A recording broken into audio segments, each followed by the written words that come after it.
Obrigado, Pai, por nos permitir estarmos todos reunidos aqui mais uma vez em Teu nome. Obrigado pelo Teu filho Micael, glorioso Micael de Népedon, que tão bem cumpriu a sua missão e as suas auto-outorgas, e que nos escolheu para estar aqui conosco, nos presenteando com a vida dele na carne, como Jesus. Muito obrigado, Pai, por essa oportunidade, mais uma vez, estarmos aqui. Nós pedimos, Jesus, Tua presença, Teu guiamento e do Teu Espírito da verdade. Que a gente consiga, por meio do Espírito da verdade, ver o caminho e seguir por esse caminho. Que o nosso ajustador, nosso Pai, permita que nós possamos ampliar nossa capacidade de entendimento para que nós possamos aprender e praticar os seus ensinamentos. Muito obrigado, querido Micael, muito obrigado, Jesus. Feliz aniversário, Jesus.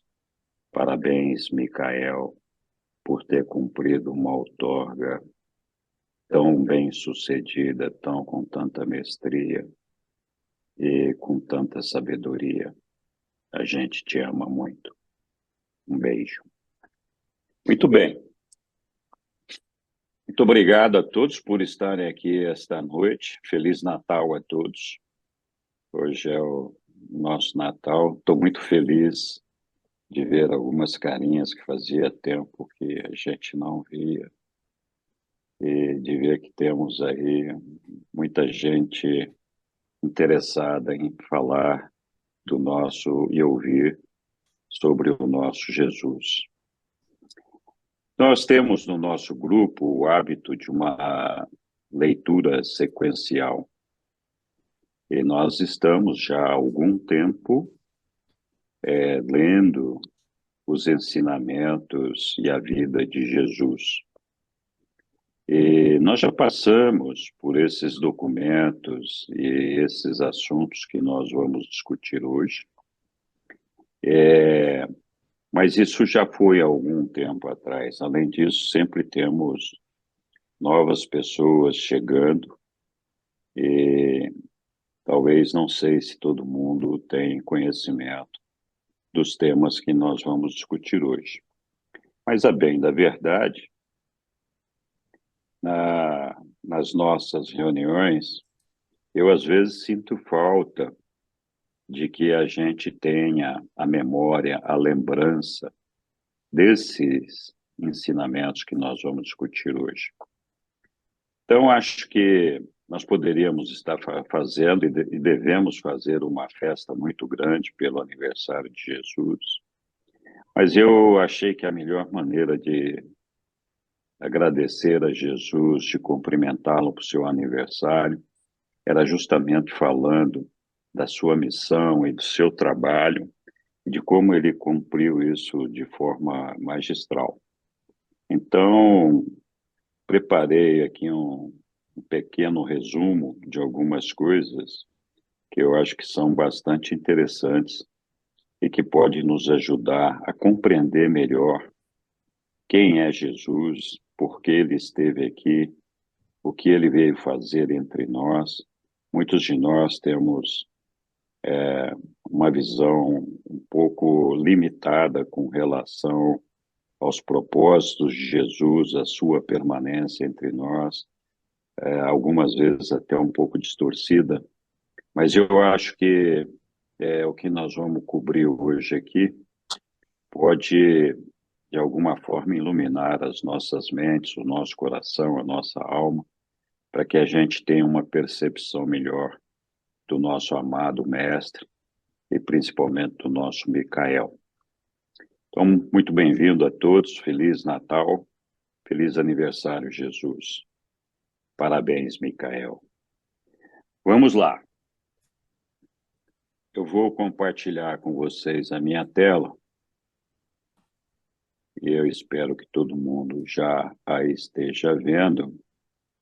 Eu ainda estou tratando de colocar no modo apresentação aqui.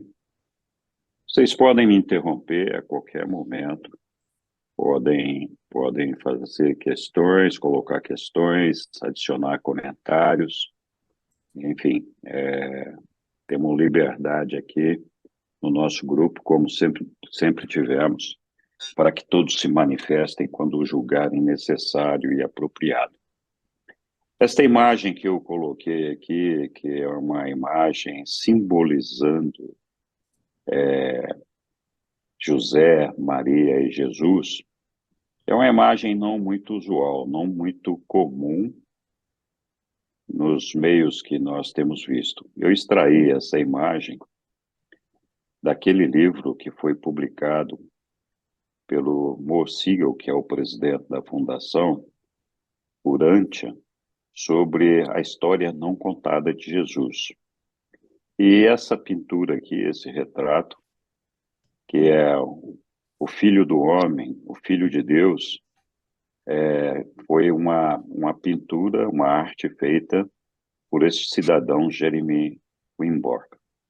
Então, foi a maneira como ele achou que deveria expressar.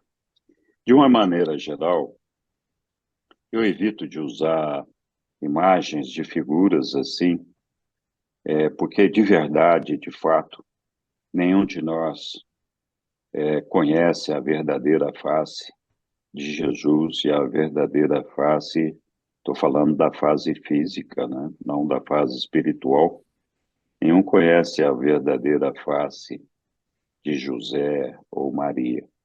Então é um simbolismo que, claro, todos nós estamos acostumados com isso, e vamos lá.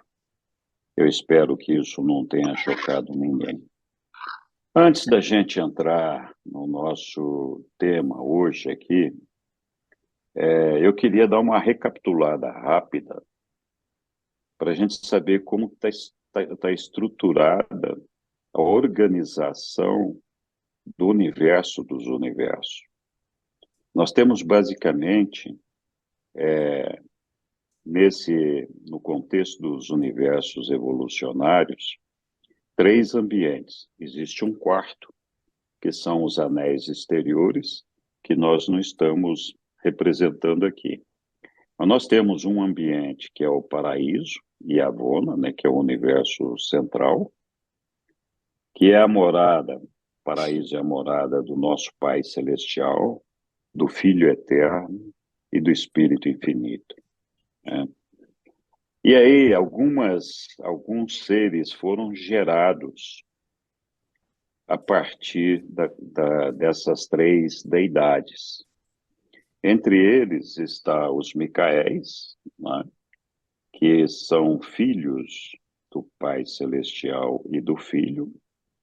Aí temos os Avonais, que são filhos do Filho Eterno e do Espírito Infinito. E os Dainais, que são os filhos da Trindade. Além disso, nós temos o Espírito Infinito, que tem uma progenie que é a ministra divina. Então, essas personalidades, Micael, Abonal, Dainal, ministra divina, é o que são chamados de filho do paraíso, além do próprio Filho Eterno e além do agente conjunto, o Espírito Infinito, que são todos, de uma maneira ou de outra, filhos do nosso Pai Celestial. Nós temos um outro ambiente, que é o ambiente da sede dos superuniversos, onde nós temos o Ancião dos Dias. Esse Ancião dos Dias, eles são sempre em cada capital de universo, no nosso caso, o superuniverso de Orvonton, nós temos o Versa, que é a sede central de Orvonton. Em todas essas sedes centrais, nós temos três anciões dos dias, que são os responsáveis por inúmeras funções dentro do superuniverso, entre elas a função de gerir, administrar todo o superuniverso, e também a missão de julgamento. Só a palavra deles pode decidir se uma personalidade pode ser extinta ou não. Depois, dentro de cada superuniverso, nós temos os universos locais, que é uma criação dos Micaéis e da ministra divina. Então, cada vez que o pai e o filho geram um Micael, o Espírito Santo tem uma nova ministra divina. E cada vez que esse Micael é designado para iniciar a criação de um universo local, uma ministra divina é alocada, então é designada para trabalhar com esse Micael nessa criação. Então, mais ou menos, essa é a estrutura que nós temos. Essa família dos dias, ancião dos dias, geralmente são administradores ou conselheiros. Existe o ancião dos dias, existe recente dos dias. Que é isso? Então, assim, todos esses da família Dias têm essa função eles são filhos da Trindade do Paraíso e têm essa função de administrar e servir como conselheiro, como orientador, muitas vezes, né?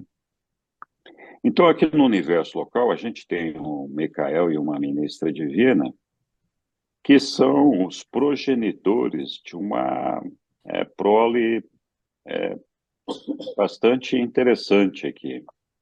Eles são os progenitores da ordem dos Melquisedeques, da ordem dos Vorodandeques e da ordem dos Lanonandeques.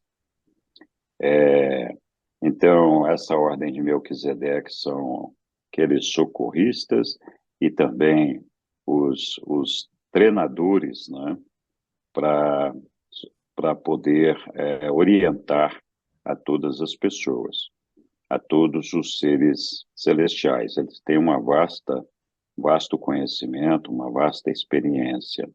A ordem Vorondandek trabalha como os pais da constelação, também são designados em 3. E tem a ordem Lanonandek, que são aqueles que são os soberanos de sistema e os príncipes planetários. E a ministra divina, por sua vez, juntamente com Gabriel, gera o brilhante estrela matutina, no nosso caso, Gabriel, o brilhante estrela vespertina, arcanjos. Os arcanjos têm uma função espiritual dentro do universo local.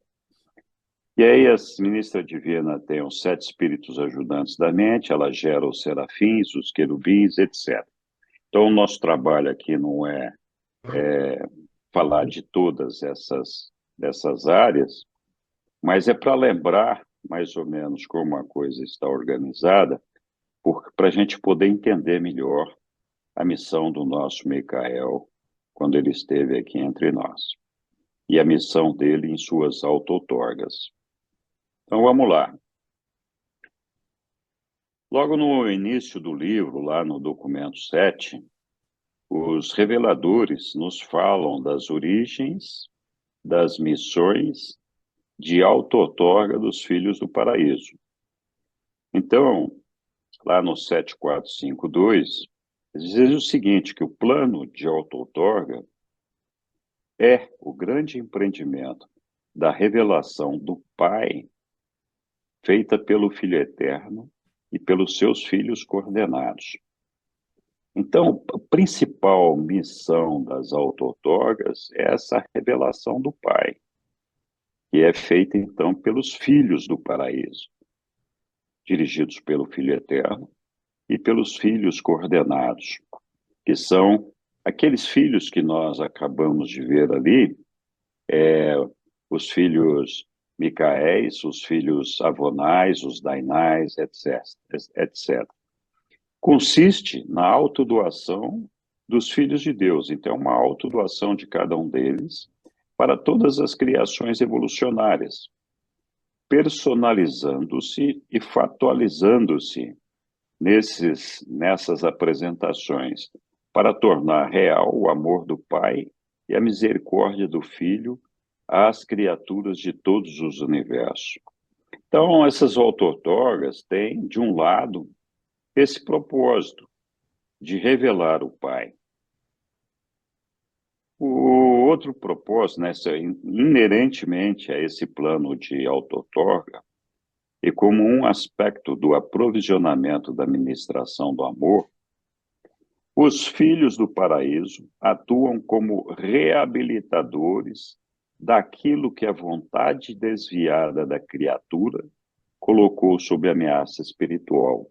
Então, quando foi definido o plano de auto-outorga de todos os filhos do paraíso, foi dada a esse plano a, a condição de que, quando fosse cumprir uma auto-outorga, esses filhos do paraíso deveriam sempre, preferencialmente, atuar como reabilitadores daqueles mundos ou daqueles sistemas, ou, enfim, de qualquer lugar onde a coisa não esteja funcionando como deveria, seja por uma má administração, seja por uma rebelião.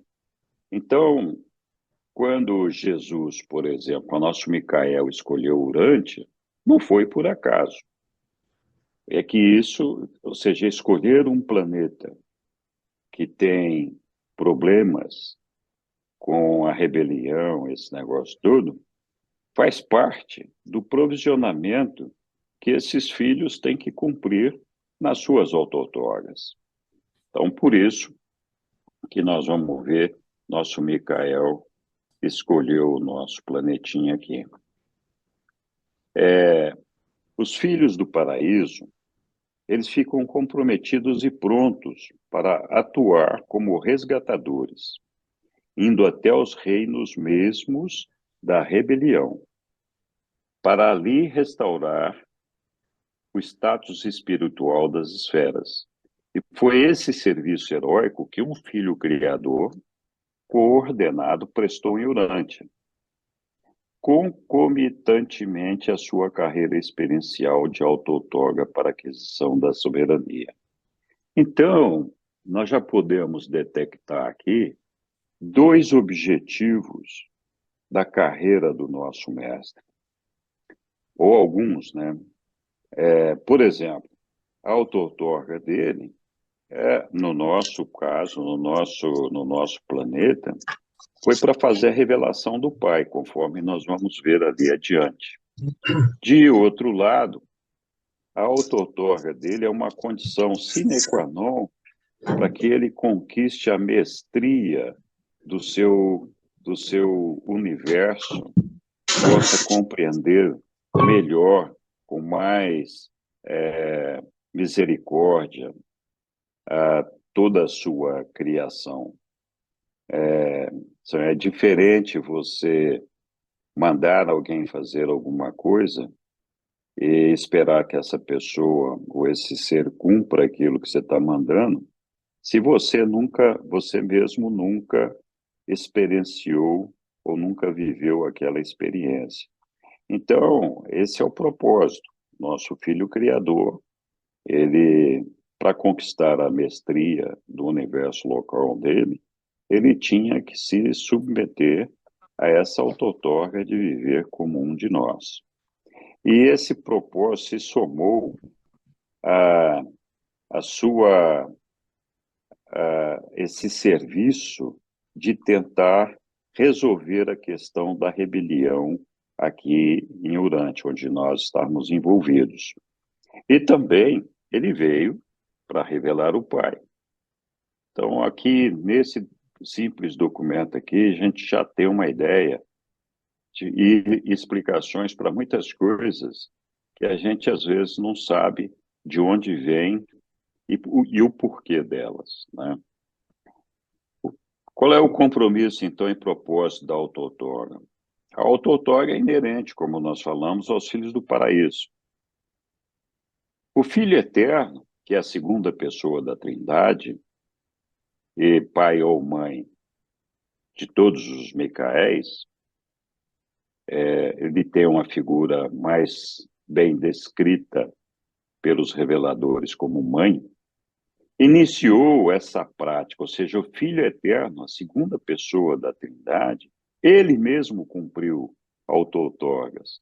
Ele, por 7 vezes, se outorgou nos 7 circuitos de Avona.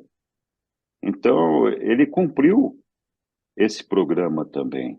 E ele continua a outorgar-se nos universos locais por meio dos filhos Micaéis e Avonais.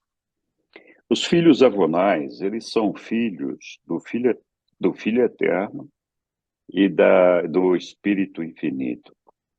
E eles têm a missão de cumprir as auto-outorgas em todos os planetas de um universo local, exceto aquele planeta onde o Micael cumpriu a sua auto-outorga. Então, todos os planetas recebem uma auto-outorga de um filho do paraíso na carne, assim como o nosso Micael, Jesus, fez quando esteve aqui conosco. Só que o Micael só faz isso em um planeta. Os avonais completam esse trabalho em todos os outros planetas, né? Ok. Quando um filho eterno outorga um filho criador a um universo local projetado, esse filho criador assume a inteira responsabilidade de completar, controlar e compor esse novo universo. Isso quer dizer o seguinte: o nosso Micael é o criador do nosso universo local. E ele tem que completar esse universo. Ele não pode simplesmente abandonar essa missão. Ele tem que completar e deixar ele justo e terminado. Além disso, ele tem que controlar por todas as formas e com auxílio de todas as entidades que corroboram para que esse controle seja exercido. Então, é controlar a evolução espiritual de todos os habitantes desse universo local, controlar a estabilidade e a organização dos planetas, enfim, ele tem que dar a esse universo uma organização e um equilíbrio para que tudo aquilo que está desenhado no plano de evolução se cumpra e seja possível ser feito. Esse compromisso dos filhos do paraíso, do Micael, inclui uma promessa feita para a Trindade Eterna, Pai, Filho e Espírito Infinito, de que eles não vão assumir a plena soberania desse novo universo antes de completar com êxito, como criatura, as suas 7 outorgas. E até que estas estejam certificadas pelos anciões dos dias. Lembra, eu falei deles lá atrás. Entre outras coisas, eles é que certificam que o nosso Micael, assim como todos os Micaéis dos universos locais, cumpriram as suas auto-outorgas. Então, essa obrigação é assumida não só pelo nosso filho Micael, mas por todos os Micaéis. O propósito dessas encarnações como criatura, além de revelar o Pai, além de tudo aquilo que nós falamos, é capacitar esses criadores a tornarem-se soberanos sábios, compassivos, justos e compreensivos. Então, não que eles não sejam sábios, não que eles não sejam compassivos, justos, amorosos e tudo isso daí. A verdade é que depois de fazer essas auto-outorgas, tem um upgrade nesses sentimentos e nesses atributos dos filhos Micaéis, porque eles têm a oportunidade de vivenciar na condição de um ser da sua criação, né? E aí, falando do universo do Filho Criador de Nébado, o universo local de Nébado é agora governado por um Filho Criador que completou o seu serviço de outorga. Ele tem agora, neste momento, a soberania em supremacia justa e misericordiosa sobre todos os vastos reinos do seu universo em evolução e perfeccionamento. Ou seja, o nosso Micael cumpriu com sucesso, com mestria, as suas 7 outorgas, e com isso ele conquistou a soberania do nosso universo local. No nosso universo local, ele é Deus, ele decide. Então, ninguém mais interfere nesse processo. Eu não coloquei aqui, na verdade, não me apareceu esse texto quando eu estava preparando aqui, mas uma característica é que quando os filhos criadores, os filhos Micaéis, eles cumprem o seu serviço de auto-outorga, completada a 7ª auto-outorga, ele perde a capacidade de criar. Então, o filho criador só é criador enquanto ele está cumprindo o seu papel e antes de realizar as 7 auto-outorgas.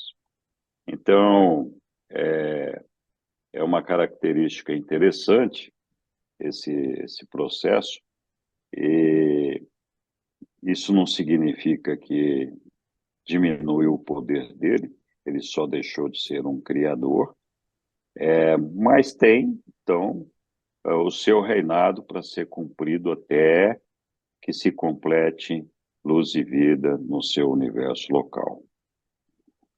Esse nosso Micael de Nébado, ele começou a organização do nosso universo local há cerca de 400 bilhões de anos. Então, ou seja, quando ele recebeu a missão de vir para cá e iniciar, então, a construção do nosso universo local, isso aconteceu há 400 bilhões de anos. Então, os 2000 anos que nos separam da vinda de Jesus até a data de hoje, é uma merrequinha, não é nada, né? Então, Micael preparou a sua primeira aventura de auto-outorga há 1 bilhão de anos, mais ou menos. E as suas auto-outorgas ocorreram em intervalos de 150 milhões de anos. A última tendo tido lugar em Urante há cerca de 19 séculos. Ou seja, dos 400 bilhões de anos que o nosso Micael passou construindo o nosso universo, apenas no último bilhão de anos é que ele se dedicou a cumprir essas auto-outorgas, com um intervalo entre cada uma delas de aproximadamente 150 milhões de anos. E a última, então, foi aqui em Urante, entre nós, há cerca de 2000 anos. Ok, falando rapidamente, vamos fazer uma passagem rápida aqui pelas outorgas e as revelações de Micael. Então vamos lá. Cada uma das outorgas de Micael foi reveladora de uma manifestação da deidade. Sua primeira outorga, na sua primeira outorga, ele foi um Melquisedeque. E ele manifestou nessa outorga o desejo unificado do Pai, do Filho e do Espírito. Ou seja, ali ele levou para esse mundo Melquisedeque, onde ele atuou como um Melquisedeque,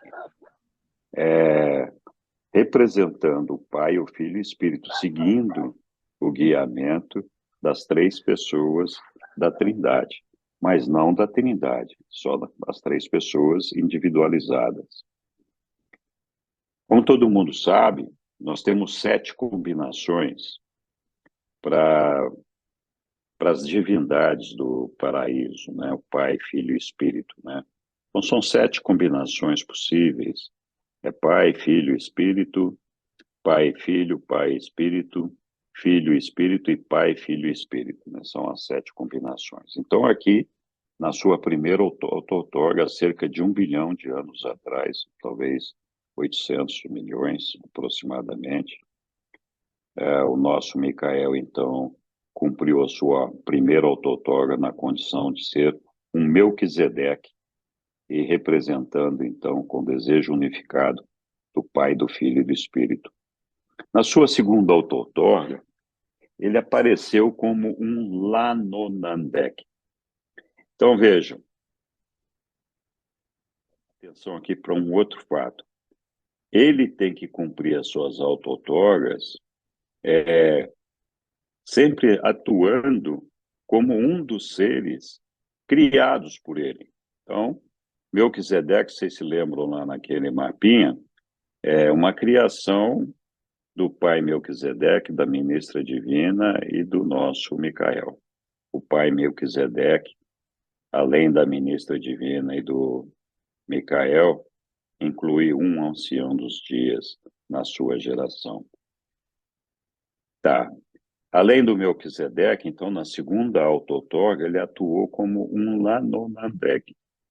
O Lanonandek são os filhos do Micael e da ministra divina que atuam principalmente como governantes de sistemas e governantes dos mundos habitados. E nessa sua segunda outorga, ele trabalhou o desejo do Pai e do Filho. Aqui está escrito do Espírito, não está certo. Não tem o do Espírito aqui. Eu vou depois dar uma olhada, mas acho que aqui duplicou aqui. Aqui foi só 2 pessoas, o pai e creio que o filho. Na sua terceira outorga, ele trabalhou como um Adão. Foi uma outorga adâmica. Ele revelou a vontade do Pai e do Espírito. Na quarta outorga, ele atuou como um serafim. E ele trabalhou como um serafim representando a vontade do Filho e do Espírito. Na quinta outorga, ele atuou como um mortal peregrino em Uversa, na capital ou na sede do universo, superuniverso de Orvonton. Então, ele foi para Uversa, aprender ali como é a vida de um mortal que fez toda a carreira saindo daqui da Terra, passando pelas monôncias, passando pelo universo menor, pelo setor menor, pelo setor maior, e chegando à capital do superuniverso.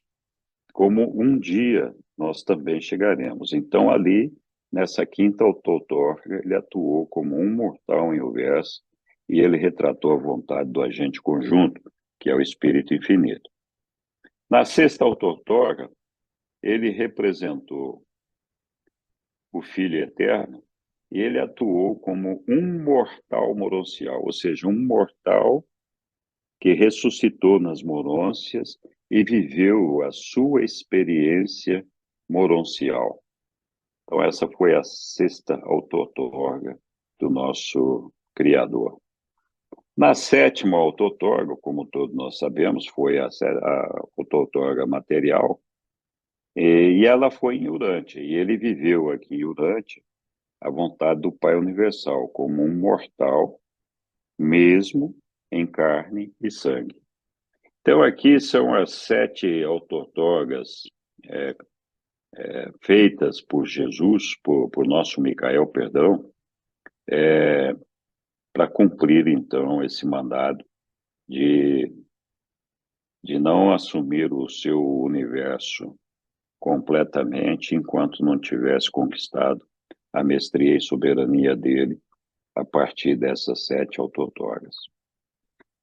Então, Urântia é o templo sentimental de todo o Nébadon, o mais importante entre os 10 milhões de mundos habitados, o lar mortal de Cristo Micael, o soberano de todo o Nébadon, e de quebra, o príncipe planetário de Urântia.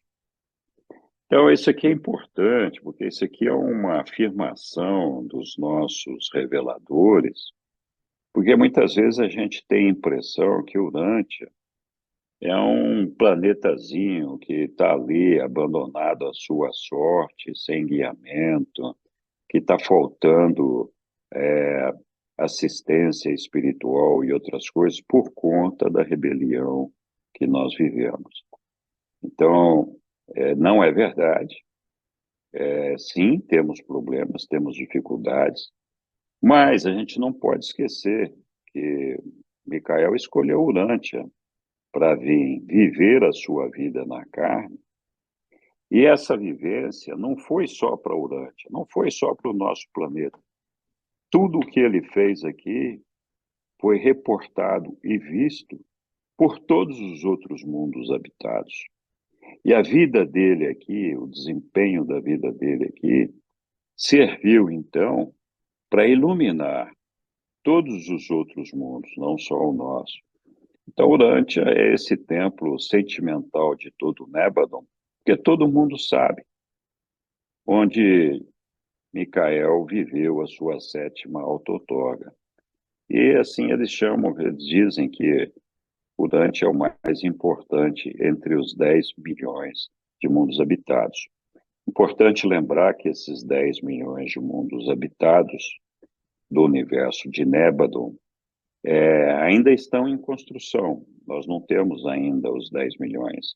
É um universo local novo, apesar dos seus 400 bilhões de anos, e tem muitos planetas sendo desenvolvidos, criados, e ainda tem que ser habitados, gerar vida neles, etc. Então, esse ensinamento, essa experiência de Jesus aqui ilumina não só o momento atual em que nós estamos vivendo, mas também tudo que está por vir dentro do universo local. E o nosso Micael, então, quando esteve aqui, ele fez a deposição do Caligastia, que era o nosso príncipe planetário, e quando Jesus completou a sua missão aqui, Gabriel nomeou a Jesus o príncipe planetário de Urântia, em substituição a Caligastia. Então, Jesus deixou o Caligastia por aqui porque faz parte das regras de rebelião, que no caso, por exemplo, do chefe rebelado, como é o caso de Caligastia, deva permanecer no local onde ele provocou a rebelião até o momento em que aquele mundo o rejeite completamente. Ou seja, não tenha nenhuma alma viva que deseje, de alguma forma, conviver com o Caligastia. Muito bem. Como que Micael tomou, então, a decisão da sua 7ª auto-outorga? Lembra, eles já tinham passado por 6. Então, o anúncio público de Micael, que ele havia selecionado Urântia como cenário dessa auto-outorga, foi feito pouco após nós tomarmos conhecimento do erro cometido por Adão e Eva. Vocês se lembram que Adão e Eva vieram para cá, depois de muitos anos de já iniciada a rebelião, eles vieram aproximadamente 38 mil anos antes de Cristo, e eles falharam na sua missão porque eles tentaram acelerar um processo e não cumpriram aquilo que estava combinado com eles. Então, houve essa falha. E isso provocou um desequilíbrio gigante no nosso planeta, provocou uma catástrofe espiritual. Então, por essa razão, pouco depois de ter percebido esse erro cometido por nosso Adão e Eva, o nosso o nosso Micael, então, decidiu que viria aqui para o nosso mundinho para fazer a sua sétima autotorga, né? Os filhos adâmicos são uma criação, são filhos materiais e é uma criação exclusiva do Micael.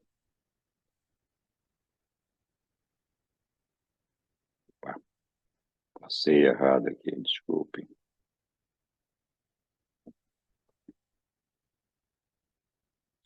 Muito bem, vou voltar aqui um pouquinho aqui para o ponto onde eu tinha parado.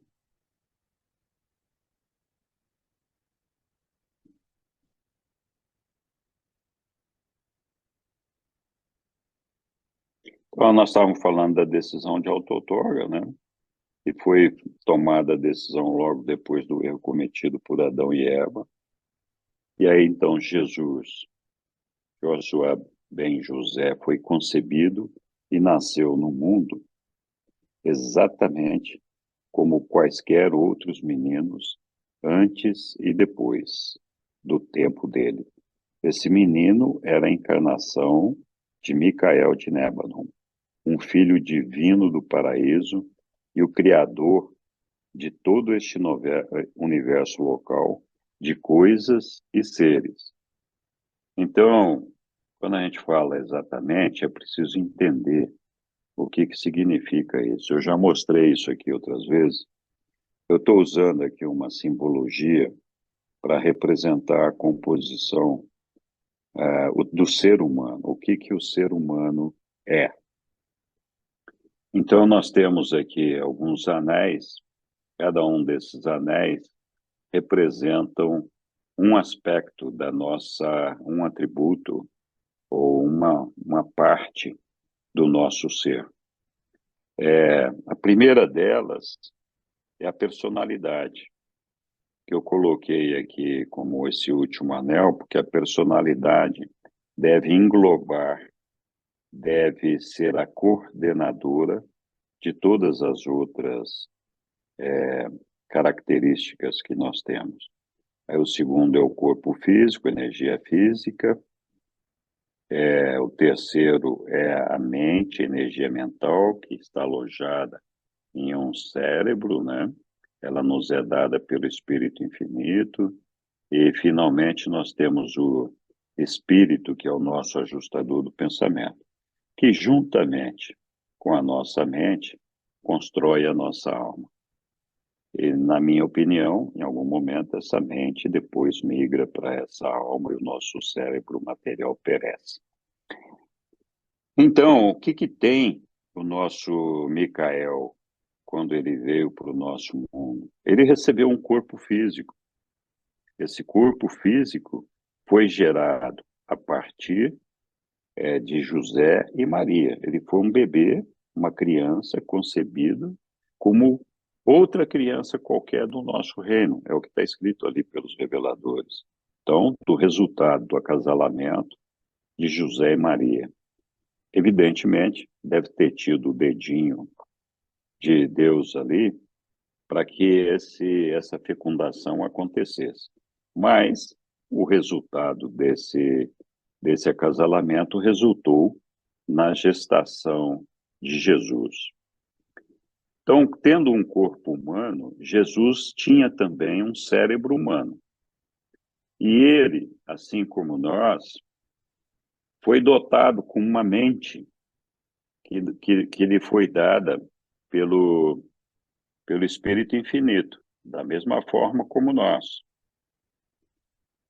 E essa mente se alojou lá no seu cérebro e ele recebeu também um espírito ajustador do pensamento, enquanto esteve entre nós. Esse ajustador do pensamento, várias coisas eu preciso dizer aqui. A primeira coisa é que Jesus, o nosso Micael, como Micael, ele não tem ajustador do pensamento, porque ele já é um ser espiritual, filho do Pai e do Filho Eterno, então ele não precisa de um ajustador do pensamento para levá-lo até o Pai. A sua personalidade divina de Micael já está unificada nessa condição espiritual de filho criador do Pai e do Filho Eterno. Então, mas ele aqui, estando na Terra, ele recebeu o ajustador do pensamento um pouco antes dos 6 anos, 5 anos e alguma coisa. Então, o propósito dessa permanência de Jesus entre nós era justamente esse, que ele vivesse como um mortal do reino. Então, seu corpo era semelhante ao nosso, seu cérebro semelhante ao nosso, a sua mente semelhante àquela que nós recebemos, assim como o ajustador do pensamento. O ajustador do pensamento de Jesus foi um ajustador de pensamento já experiente. Ele tinha vivido uma experiência anterior, porque é o mesmo ajustador que acompanhou Maquiventa Melquisedeque na sua missão quando ele esteve entre nós como príncipe de Salém. Então, esse mesmo ajustador foi o que veio habitar a mente de Jesus. A única coisa que Jesus não tinha, exatamente da mesma forma que nós temos, era a sua personalidade. Então, a personalidade de Micael é a personalidade que estava com Jesus. Ele nunca deixou de ter essa personalidade. Nós sabemos que a personalidade é a protagonista da nossa carreira evolutiva, da nossa ascensão espiritual. Sem a personalidade, a gente não vai para lugar nenhum. A personalidade, então, ela é imutável. Então, não poderia acontecer que Micael viesse para cá com uma personalidade que não é aquela dele, porque então não seria a experiência de Deus agindo como um homem entre nós. Então, a única coisa diferente que Jesus tinha de um ser humano normal é que a sua personalidade é a personalidade do Micael, que esteve aqui a partir do nascimento dele em Jesus. O nosso espírito ajustador do pensamento, juntamente com a nossa personalidade, a nossa alma, a nossa mente, tem uma missão que é de construir a nossa alma. Então, o que o nosso Micael pede a todos os mortais de todos os mundos habitados? Que a gente desenvolva a nossa alma para poder ressuscitar no mundo das monôncias. Nós precisamos, então, atuando juntamente com... Desculpe, o Sabino e a Suzana levantaram a mão. Diga lá, Sabino. Permite contribuir com uma lembrança? Sim. Eu peço licença, porque está Claro. sendo maravilhosa a sua exposição, Henrique, mas são inúmeras informações para serem passadas num momento tão importante. Vamos ressaltar que paira um grande mistério para todas as criaturas espirituais. E o grande mistério é o da personalidade de Micael, auto-outorgado como um mortal deurante, onde foi desenvolvida também uma personalidade individual da criatura Jesus de Nazaré. Então, paira esse mistério e é profundamente respeitado, dada a sua grandeza e amplitude de alcance que supera todo e qualquer entendimento, que é o mistério da personalidade desenvolvida em Urântia como Jesus, a mais perfeita personalidade de um mortal. E também a personalidade do Criador do universo local, Micael, inalterável. Então, esse mistério todos nós precisamos manter dentro do maior respeito. Quem sabe um dia cheguemos ao nível dos seres que terão o direito de compreender este mistério. Mas, por enquanto, ele existe e é maravilhoso. Era só isso. Desculpem se eu talvez não tenha sido oportuno, mas muito Foi obrigado muito oportuno. por me Obrigado. permitir lembrar. Obrigado, Sabino. Então, voltamos aqui, né, ao nosso tema, dando continuidade. Então, a missão do ser humano, o que Jesus pede de todos nós, é que nós desenvolvamos a nossa alma para poder ressuscitar. E a maneira para fazer isso, a maneira para desenvolver a nossa alma, é cumprir a vontade do Pai. Quantas vezes nós ouvimos isso? Que a gente, nosso segredo de eternidade está em cumprir a vontade do Pai. Então, foi justamente por isso que Jesus veio aqui para o nosso mundo, para ele mesmo, vivendo como um homem, desenvolver uma alma, seguir o guiamento do seu ajustador do pensamento e sempre, em toda a sua carreira terrena, cumprir a vontade do Pai. Isso foi o que Jesus fez, ou seja, ele fez pessoalmente aquilo que ele cobra de todos nós.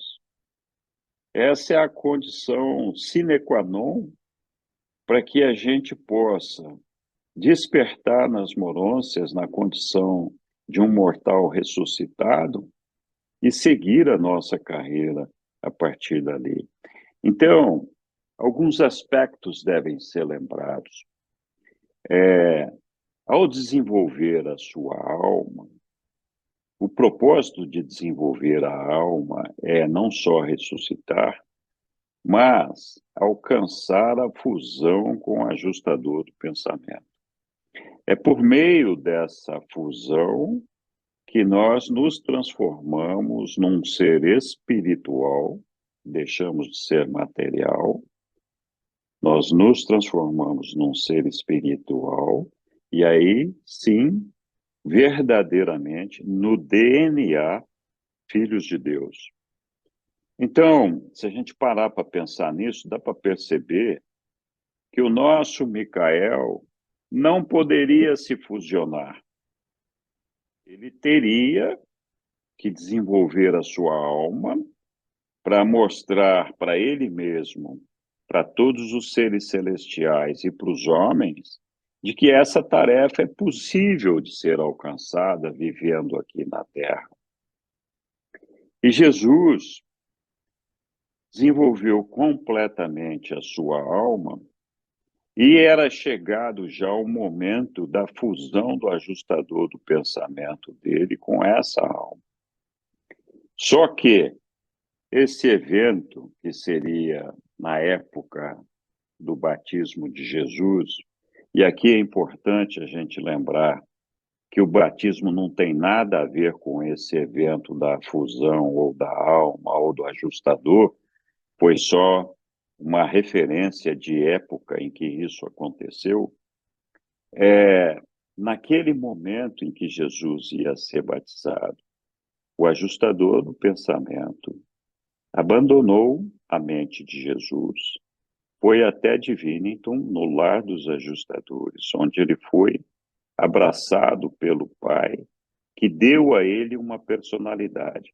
Como vocês sabem, o propósito do nosso ajustador do pensamento, ao atuar dentro de nós, é nos conduzir para o paraíso, para o nosso Pai eterno, e, ao mesmo tempo, alcançar uma fusão conosco para que ele, ajustador, tenha uma personalidade, porque os ajustadores são seres pré-pessoais desprovidos de personalidade.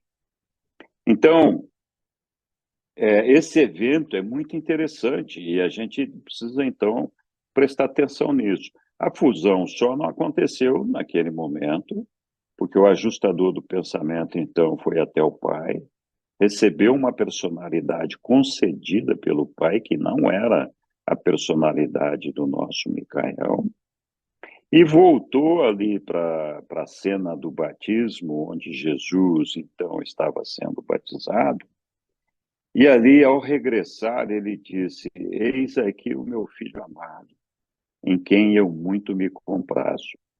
E Jesus, naquele momento, então, viu o seu pai na figura do ajustador do pensamento, que ficou visível para ele ali.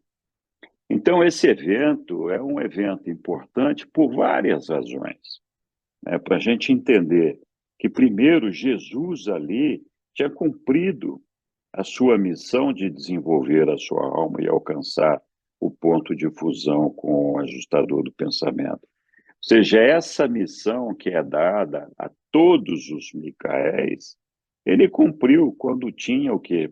Ao redor de 30 anos de idade.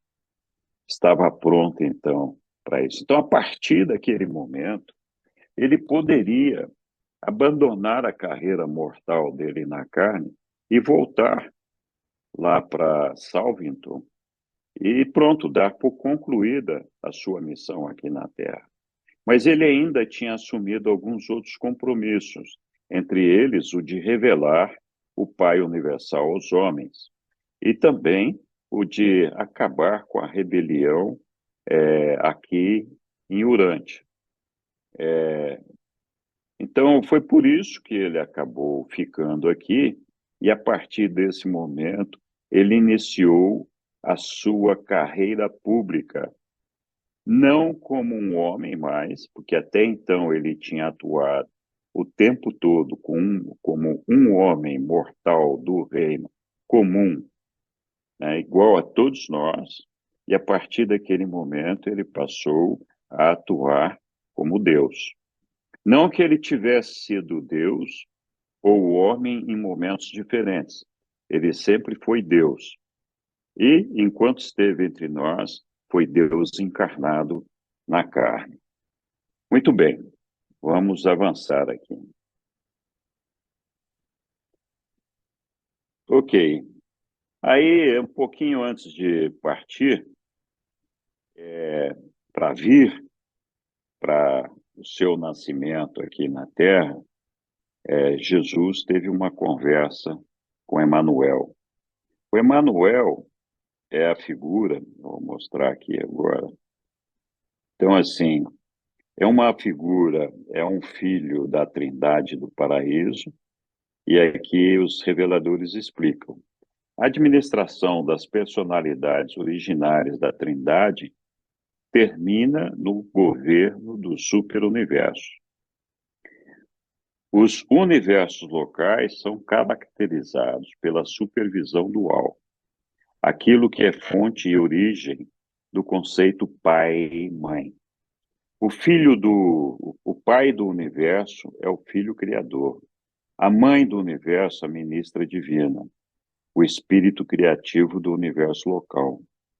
Entretanto, cada universo local é abençoado com a presença de certas personalidades do universo central e do paraíso. À frente desse grupo do paraíso, em Nébadon, está o embaixador da Trindade do Paraíso, que é Emmanuel de Salvington, união dos dias designado para o universo local de Nébano. Então, um irmão digamos, um irmão mais velho, se é que a gente pode falar assim, do nosso Micael. E, num certo sentido, esse elevado Filho da Trindade também é o representante pessoal do Pai Universal para a corte do Filho Criador. E daí o seu nome ser Emanuel.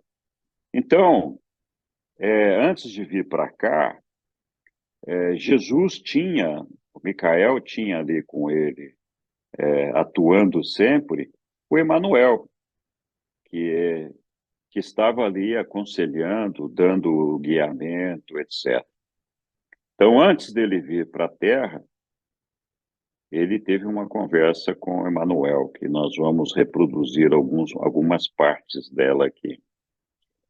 Então, esse é Emanuel falando. Deve-se ter em mente que Micael havia escolhido cumprir a sua outorga, à semelhança da carne mortal, sujeitando-se sempre à vontade de seu Pai do paraíso. Então, isso aí ficou muito claro.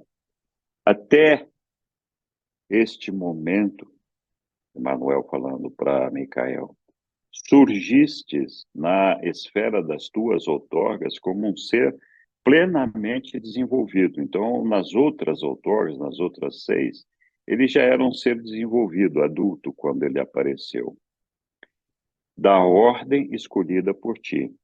Agora estás na iminência de ir para Urântia, o planeta desordenado e turbulento da tua escolha, não como um mortal já plenamente desenvolvido, mas sim como um recém-nascido indefeso. Para o ingresso na tua auto-outorga de Urântia, escolheste voluntariamente despojar-te de todo o apoio extraplanetário e de toda a assistência que te pudesse ser dada. Então, Jesus, quando escolheu Urântia, ele dispensou, ele não quis receber nenhuma ajuda de todos os seres celestiais para vir cumprir aqui conosco a sua missão. Pelo contrário, ele até proibiu que houvesse alguma interferência. Então, escolheste voluntariamente despojar-te de todo o apoio extraplanetário e de toda assistência que te pudesse ser dada por qualquer criatura da tua própria criação. Do mesmo modo que os seus filhos criados de Nébaron são inteiramente dependentes de ti, seja assim como cada um de nós somos dependentes do nosso Jesus, do nosso Micael, para que nós possamos alcançar o salvo-conduto da nossa carreira através do universo, Emmanuel diz para Jesus, da mesma forma, agora deves tornar-te plena e irrestritamente dependente do teu Pai no paraíso, para o teu salvo-conduto durante as vicissitudes não reveladas da tua vindoura carreira mulancial. Então, tinha toda uma vida para Jesus viver ali, e eu destaquei esse ponto aqui, porque Jesus nunca teve uma previsão, nunca teve uma antecipação daquilo que ele ia viver aqui. O nosso Micael nunca teve essa antecipação daquilo que ele ia viver aqui na Terra. Então, é uma coisa completamente nova, sem prévio conhecimento. E quando houveres terminado essa experiência de autodoação, saberás com profunda verdade o significado pleno e o sentido abundante dessa confiança de fé que tão invariavelmente exiges que todas as tuas criaturas tenham como parte da relação íntima com tudo, enquanto Criador local e Pai universal delas. Então, Jesus veio experienciar aquilo que ele cobra de todos nós, né? Então, foi viver essa experiência para ver as dificuldades que o mortal tem para isso. Ainda falando com o nosso Emanuel aqui, foram colocadas algumas limitações da auto-outorga. Então, Manuel disse para ele, tu crescerás em Urântia como uma criança do rei. Completarás a tua educação humana submetido o tempo todo à vontade do teu Pai no paraíso. Viverás a tua vida em Urântia como o determinaste tu mesmo. Completarás a tua estada planetária e preparar-te-ás para a ascensão até o teu Pai para receber dele a soberania suprema do teu universo.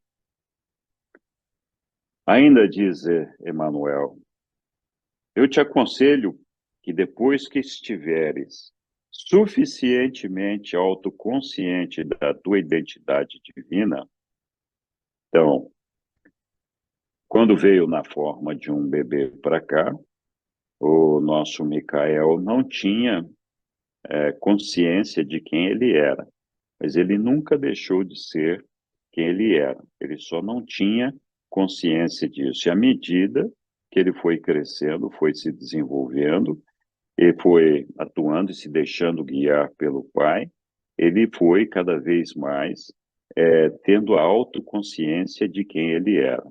E aí, Emmanuel diz, olha, depois que tiveres suficientemente autoconsciente da tua identidade divina, que assumas a tarefa adicional de dar por finda, tecnicamente, a rebelião de Lúcifer no sistema de Satânia. E que tu faças tudo isso, não como Deus, mas como filho do homem. Então, essa foi a missão que o nosso Emmanuel deixou ali para o nosso Micael. E essa missão ele cumpriu ali no Monte Hermon, pouco tempo antes do batismo, quando ele recebeu Caligaste e Satã em representação de Lúcifer, e ainda propôs a eles o perdão, a misericórdia, e rejeitou todas as ofertas que foram feitas por eles. Depois, quando cumpriu a sua missão aqui na Terra, na sua ascensão, todos os seres revelados foram removidos do planeta, exceto Caligaste. Então, Jesus cumpriu, antes de ir embora, esse acordo, essa solicitação que lhe foi feita por Emmanuel.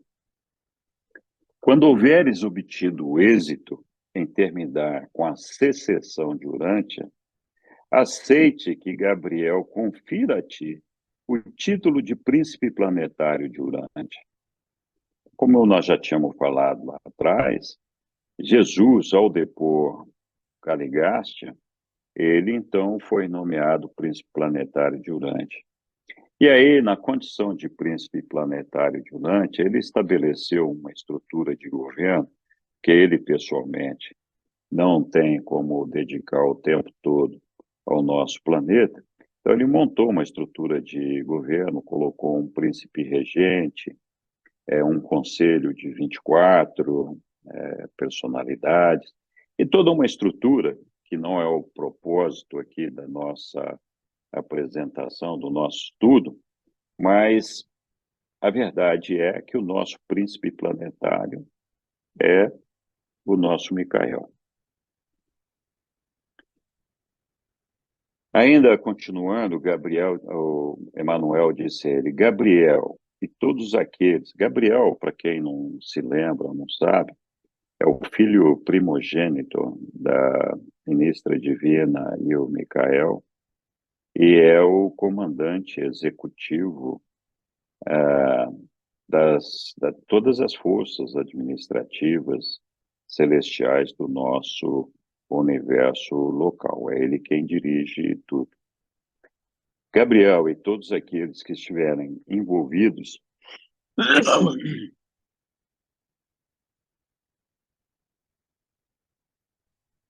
de acordo com o teu pedido, ou seja, mediante o pedido dele, cooperarão contigo na realização do teu desejo expresso de culminar a auto-outorga. Ou seja, Jesus poderia terminar a auto-outorga dele no momento que ele assim desejasse.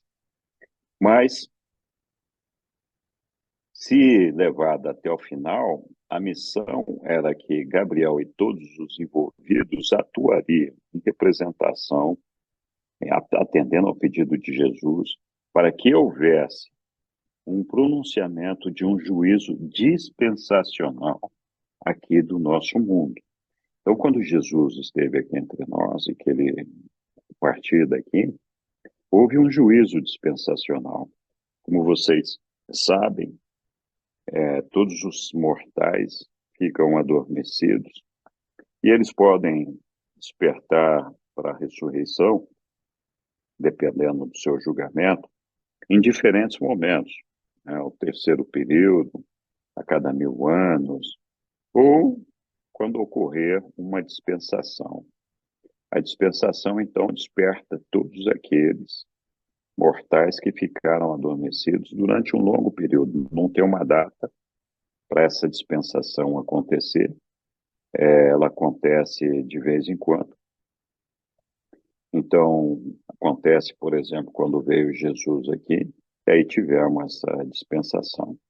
E que então despertou a todas aquelas almas que estavam adormecidas para serem submetidas ao seu julgamento, ou ressurreição ou não. E isso, então, estaria acompanhado do encerramento de uma era. A era que nós estivemos vivendo essas desilusões da nossa rebelião e do fracasso adâmico aqui entre nós. E aí começaríamos uma nova era com os ensinamentos de Jesus. E aí, além do estabelecimento da dispensação planetária, Jesus deveria, então, fazer a dispensação do Espírito da Verdade, que deveria ser constituído a todos os mortais aqui em Urântia. Então, esse Espírito da Verdade, quando Jesus partiu, ele já cumprindo a promessa que ele tinha feito a todos os seus apóstolos, enviou aqui o seu Espírito da Verdade para nos iluminar sempre e mostrar o caminho. E todos aqueles que recorrem ao Espírito da Verdade podem sentir o abraço do nosso Cristo Micael, sentir o conforto e o seu guiamento.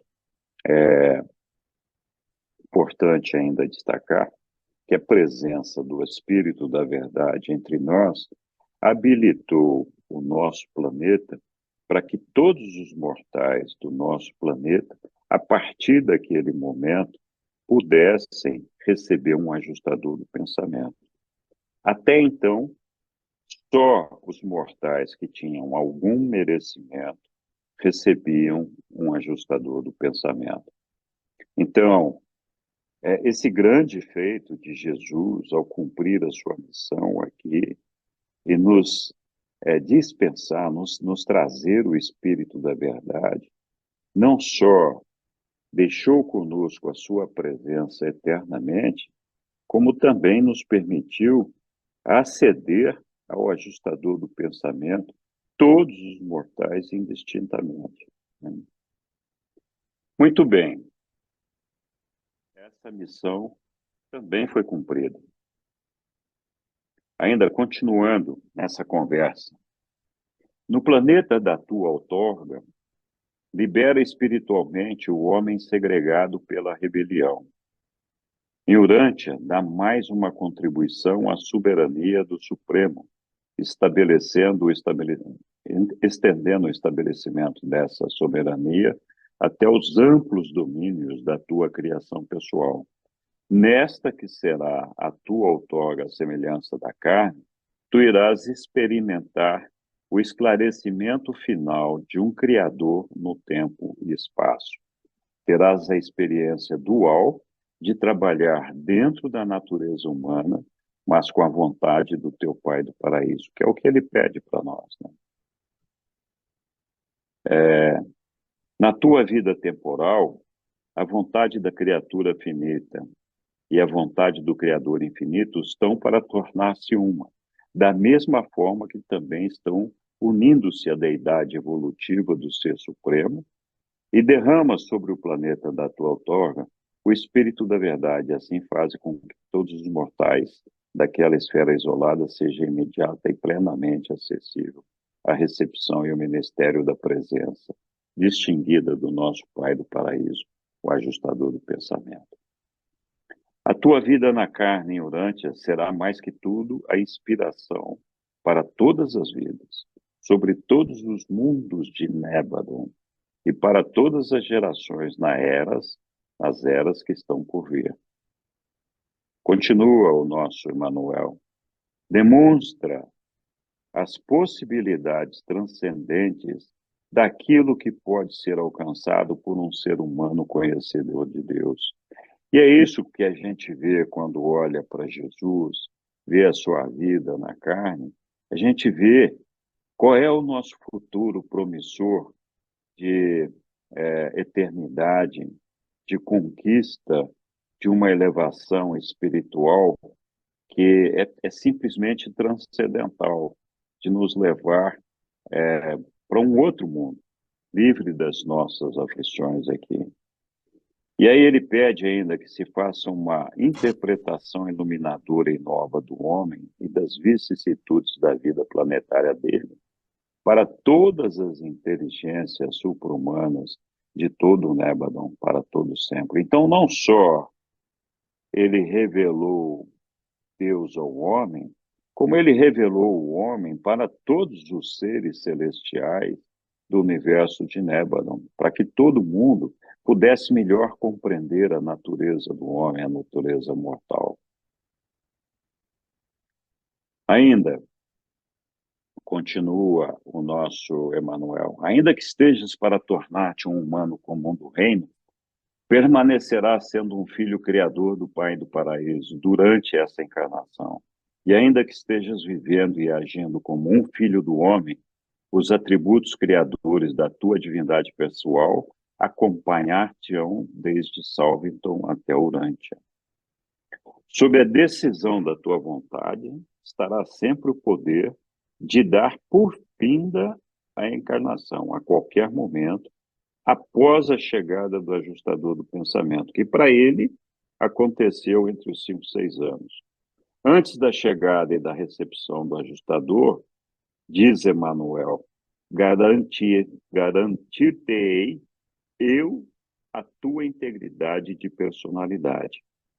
Contudo, após a chegada do teu ajustador e concomitantemente com teu progressivo reconhecimento da natureza e importância da tua missão de outorga, deverás abster-te da formulação de qualquer vontade, realização ou poder supra-humano, tendo em vista o fato de que as tuas prerrogativas de criador permanecerão associadas à tua personalidade mortal, dada a inseparabilidade entre esses atributos e a tua presença pessoal. Então, a recomendação aqui é de que Jesus se abstivesse de sempre usar os poderes dele e observasse sempre, na verdade, a vontade do Pai.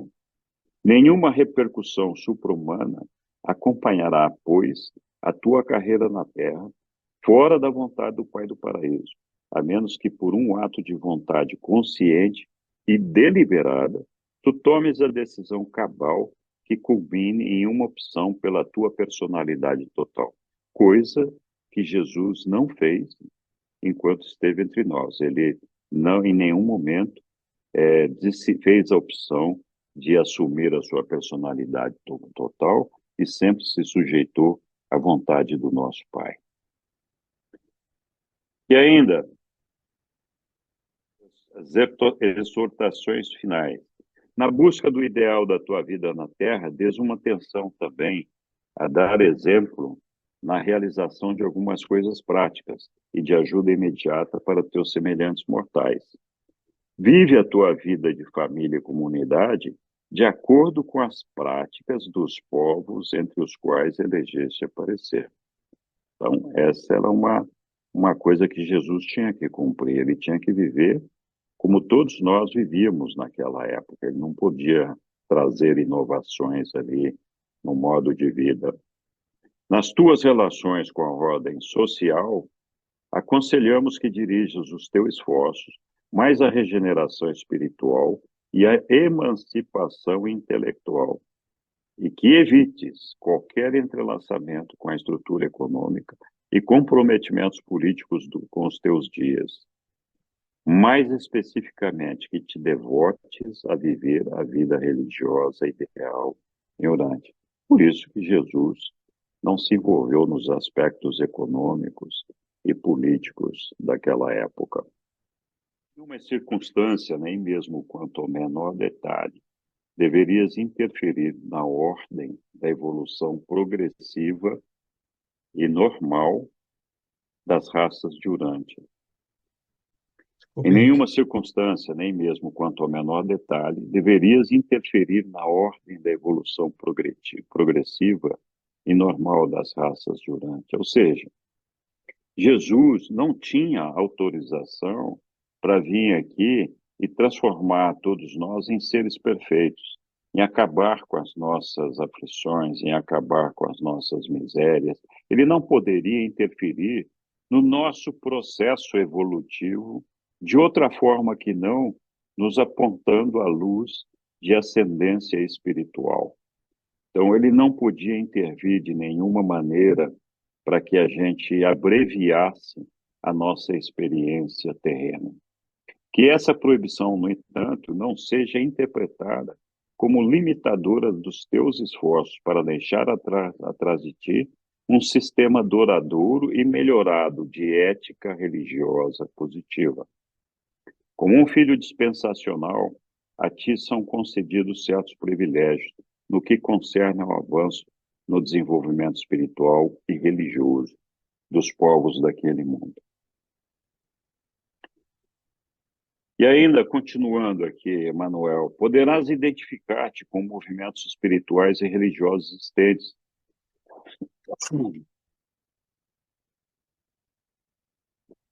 na forma como forem encontrados em Urântia. Mas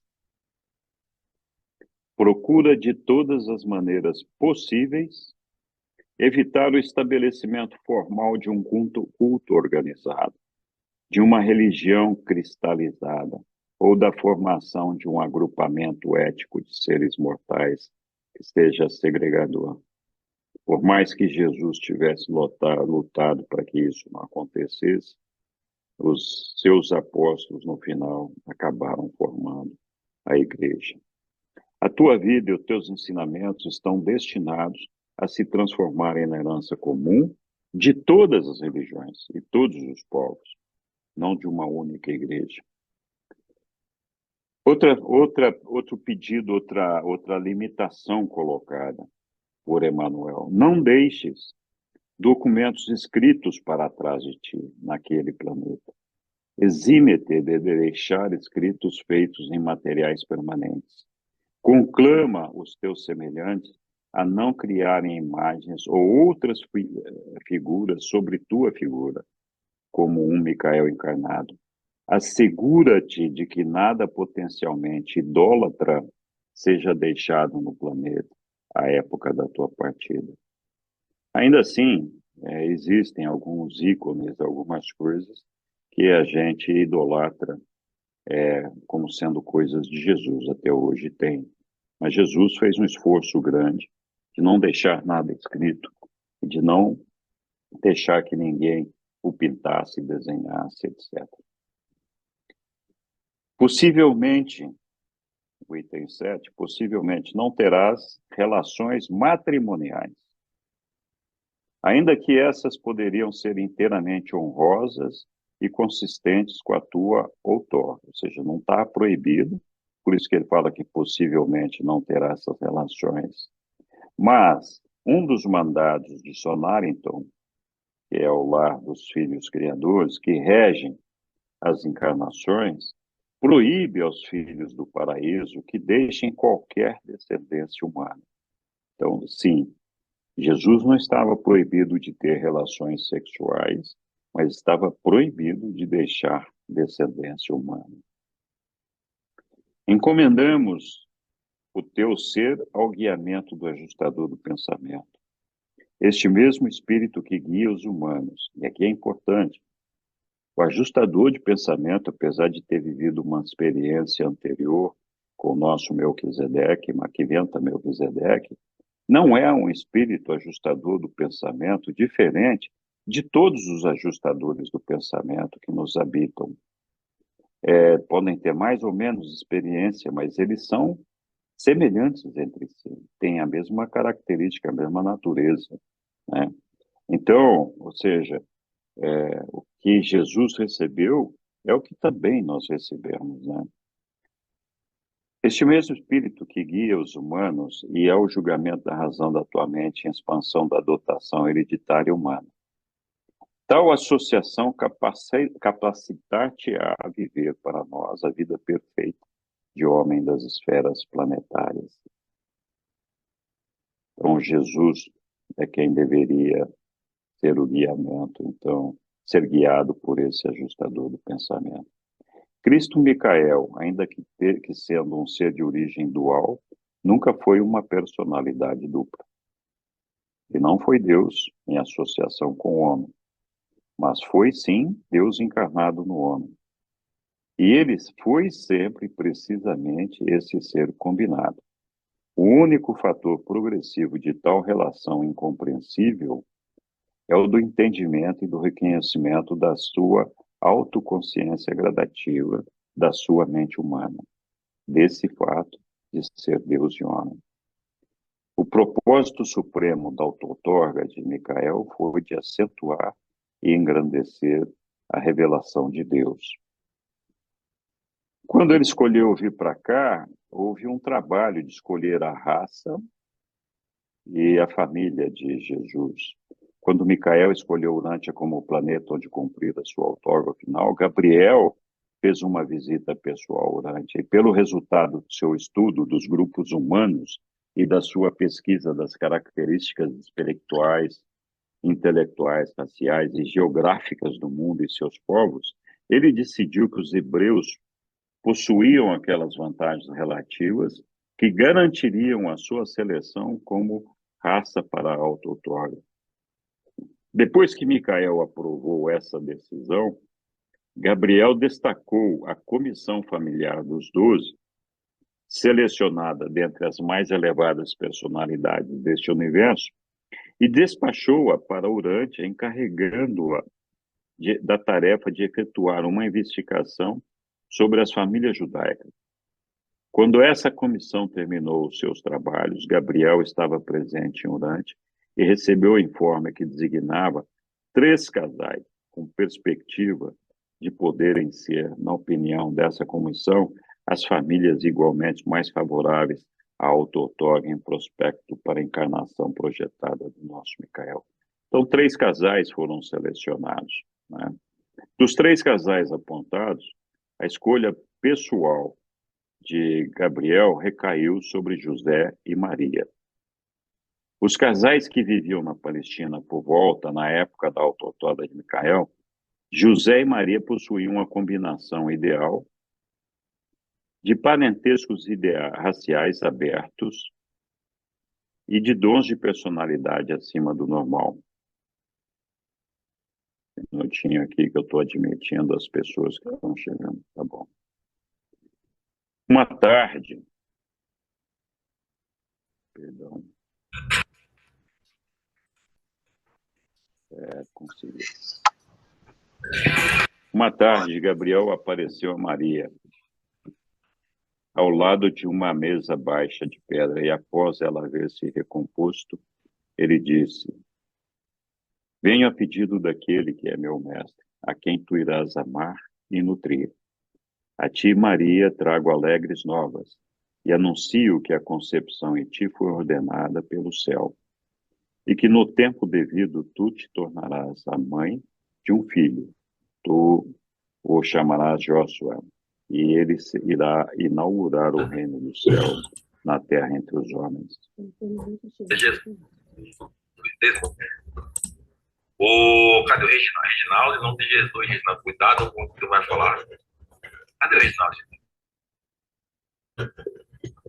Deixa eu achar o Reginaldo aqui, gente. Reginaldo. Não estou vendo aqui. Página 2.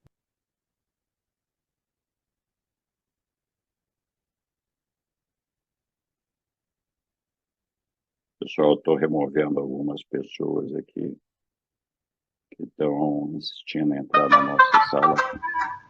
Então, pessoas conhecidas.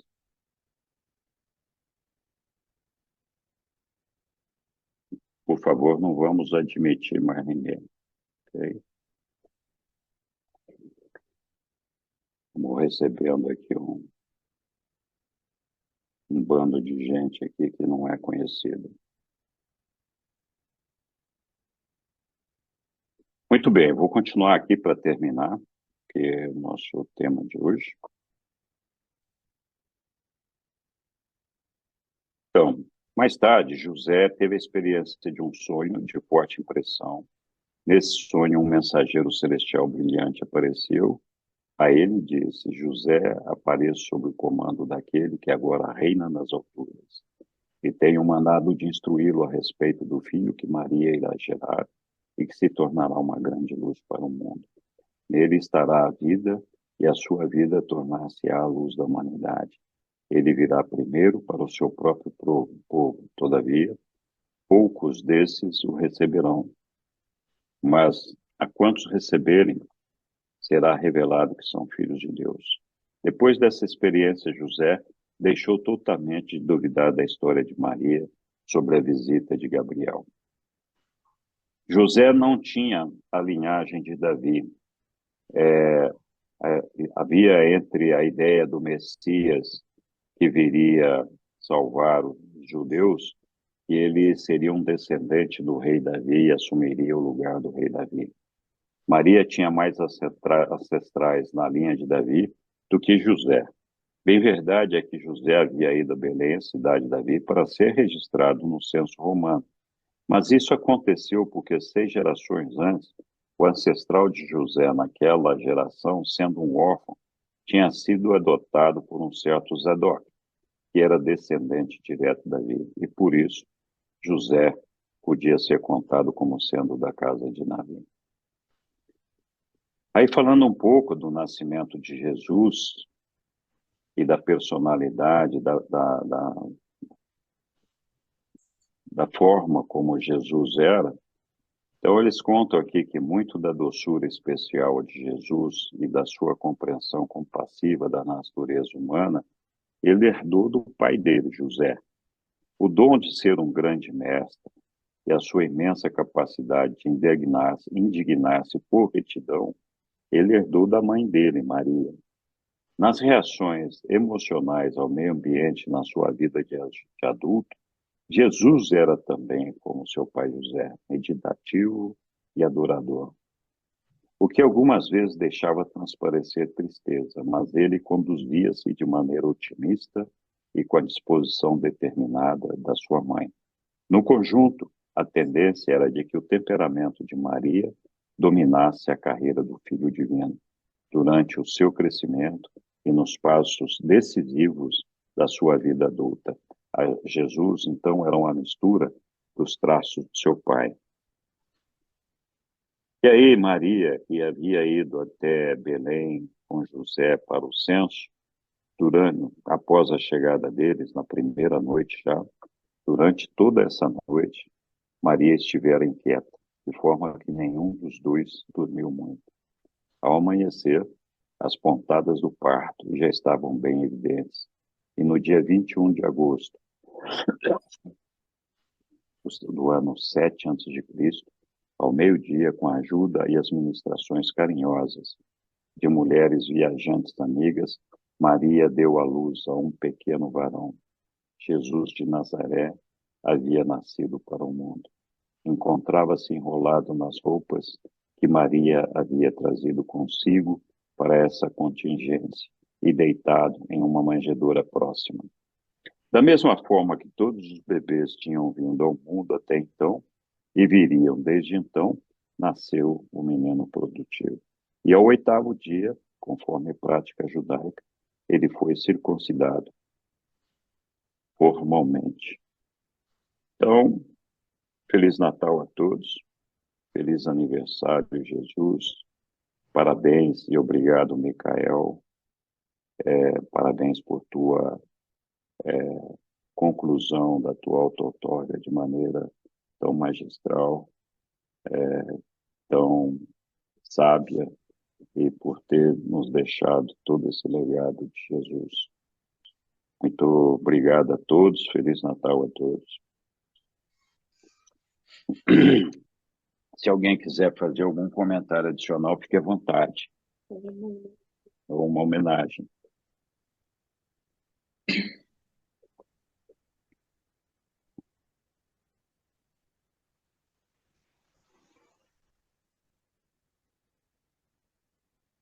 Diga, Maria.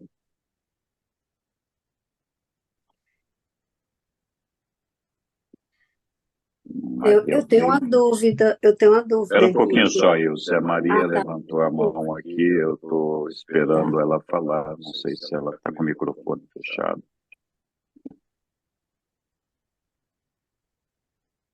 Bom, acho que a Maria está com dificuldades. Diga lá, Ilse. Você falou que uma sobre a personalidade, né, que nós precisamos desenvolver a alma para podermos ressuscitar nos mundos das morôncias. E Sim. se nós não tivermos desenvolvido essa alma e antes na nossa vida, né? Então, como ficaria a nossa ressurreição? É uma boa pergunta, Ilse, mas não ficaria, fecha aí seu microfone, não ficaria uma ressurreição, né? A gente não teria ressurreição. A ressurreição somente é possível quando nós desenvolvemos a alma. Quando nós não desenvolvemos a alma, ela não é desenvolvida, nós não temos como fazer o assento da nossa identidade nessa alma, porque ela não existe. Então, nesse caso, o que acontece é que cada um de nós, como indivíduo, como identidade, deixa de existir. E a nossa personalidade, que é imortal e é uma doação do nosso Pai Universal, ela então volta para o nosso Pai através do Ser Supremo, posto que a personalidade não tem como seguir a sua carreira ascensional despojada de uma identidade. Então, a identidade é o que nos permite ter consciência de nós mesmos e consciência dos nossos semelhantes. No momento em que nós perdemos essa identidade, a personalidade já não consegue, então, avançar na carreira ascensional.